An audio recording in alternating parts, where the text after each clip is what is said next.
Well, good afternoon, and thanks for having us in. I'm Tom Hansen. Sioux Falls police are currently investigating two separate robberies that took place within less than 24 hours of each other at the same intersection. The first robbery was just after 5 o'clock yesterday evening at the First Premier Bank on 14th in Minnesota. Police say a man entered the bank and made a comment to the clerk, who activated an alarm. The suspect then left without any cash. The second robbery was at 6:50 this morning at the Get and Go right across the street. Police say a robber walked in and indicated that he had a weapon, got some cash, and left. Police are now analyzing surveillance video to see if those two robberies are connected. A southwest Minnesota man is back behind bars, accused of having more than a dozen different kinds of illegal drugs. The Lincoln County Sheriff's Office teamed up with local drug task forces to search 48-year-old Jeremy Aguirre's home in the town of Verde. Inside, they allegedly found everything from cocaine and meth to mushrooms and acid, along with several types of prescription pills. Authorities say they also found ammunition and cash. Aguirre faces several charges in the case. According to Minnesota court records, he's a convicted felon with a history of drug and weapons violations. A father and son in Sully County are headed to federal prison for defrauding federal crop insurance programs. 44-year-old Levi Garrett will spend 2 years behind bars. He's also ordered to pay almost $280,000 in restitution. His father, 68-year-old James Garrett, was sentenced to 18 months and will have to repay over $1.4 million. He'll be sent to the federal prison, the Federal Medical Center in Rochester, Minnesota.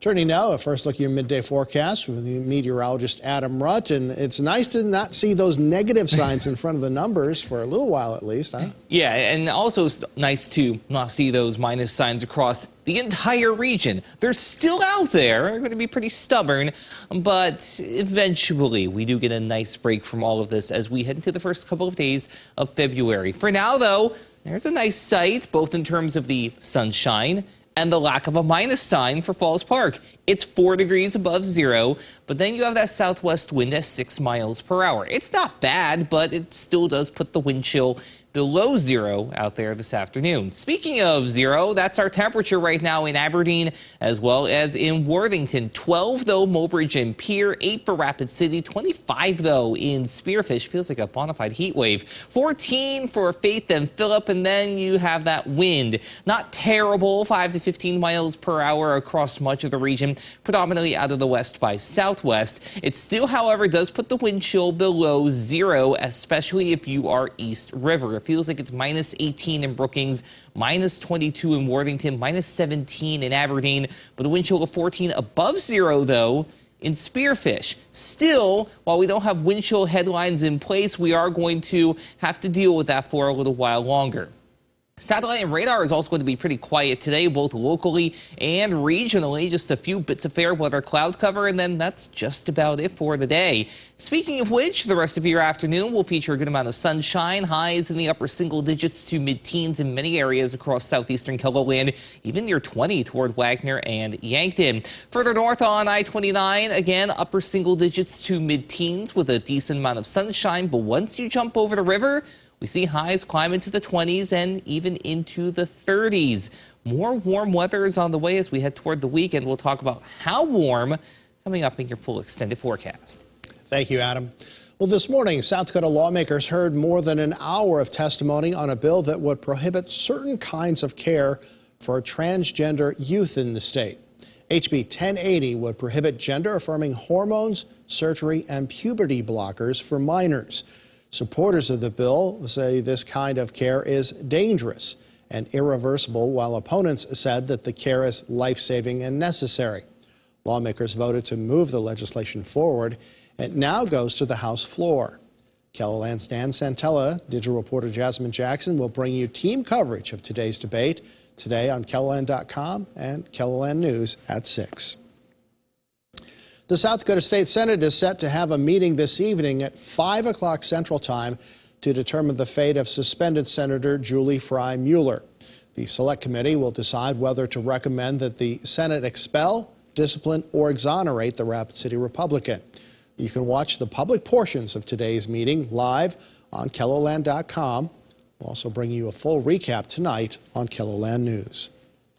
Survivors of human trafficking have many obstacles when starting anew. One Sioux Falls organization is working to help with that process. Mary is a survivor mentor at Call to Freedom. She was a victim of sex and labor trafficking when she was a young adult. She now works with survivors to improve the programs offered at Call to Freedom.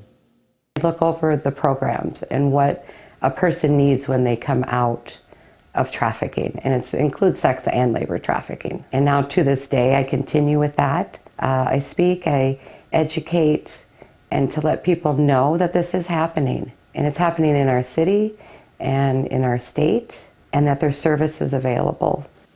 In tonight's Eye on KELOLAND, Renee Ortiz brings us Mary's story and how she uses those difficult and personal experiences to provide help for others.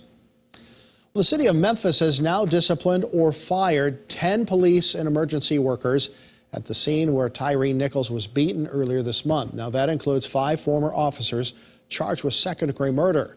CBS's Elise Preston is in Memphis, where the youngest residents are feeling the impact. Demonstrators in Memphis continued to call for police reform Monday, as Memphis police announced that 2 more officers had been relieved of their duties pending an investigation. Damn, I didn't do anything. An attorney for one of the officers, Preston Hemphill, confirmed his client wore the body camera seen in this footage. During the initial traffic stop, Hemphill is captured pulling Nichols from his car and attempting to taser him. After Nichols ran away, Hemphill could be heard saying this. I hope they stomp his ass. Hemphill's attorney says his client was not present at the second scene where the beating took place. He has not been charged with the crime. The Memphis Fire Department also announced yesterday it fired 2 EMTs and a lieutenant who arrived on the scene after the beating for allegedly not administering adequate care for nearly 7 minutes.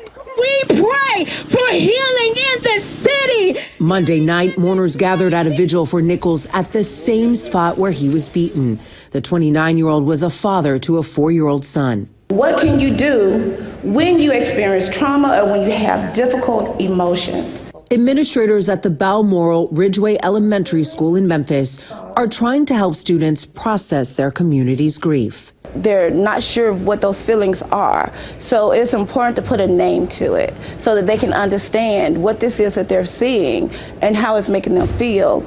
I want you all to take out a sheet of paper and a pencil. The school's counselor, Titantia White, had students write about their dreams for a better Memphis. It's sad we can't trust cops. They're supposed to save us, not hurt us. I think there should be less violence in the city of Memphis. One thing we need is more positivity. To hear some of the pain that were in some of those letters, that tells you that we have work to do. We have healing to do throughout the city.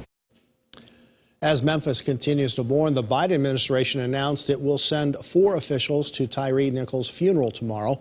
Meanwhile, the Shelby County District Attorney says that more charges could be forthcoming.